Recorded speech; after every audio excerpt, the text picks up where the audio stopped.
I remember when we first moved to New Zealand, my mum was looking for like a temple for us to go to, and then we went to this temple, and we went there for one like puja thing, and then we were all like sharing a meal after, and I was sitting with the kids, my mum was sitting with like the aunties, and after, when we were driving home, I was like, Mum, the kids were just like gossiping about like these girls saying that they're sluts, and my mum was like, yeah, I really didn't like the stuff that was going on with how the aunties were talking as well. So we never went back again.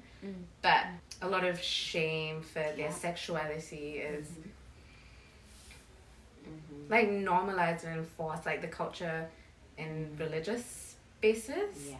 And I wonder, like, even though I know so many families more religious than mine, there was still a lot of the pressures of like not being sexual, and like if I'm looked at as a sexual like being, even as a child, like this is like I have memories when I was 14 and 15 where if an uncle was seen looking at me, I was told off.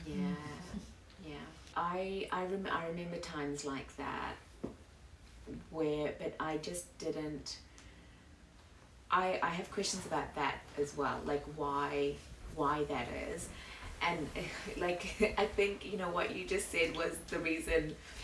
I remember the first emotion I remember feeling was anger, because I felt really I think it was because I felt protective of the stereotype of like when she said that ethnic women, you know, behave this way. I was like, when it's in front of a crowd, I'm like, not all ethnic. These are conversations that we're having internally, actually. Exactly. And it's like, because it's just a statement that's out of context, and I can just imagine, you know, 90% of the room going, oh, noted, they have conservative cultures. And I know in my heart that's not the case, because even as a child I had these thoughts. Like even as a child I was like, this isn't right. And I knew my sister, who's a decade older than me, was the same. Like we can talk about it now. We didn't talk about it when I was 5 and she was 15. But now we both go, yeah, I thought that then as well, you know.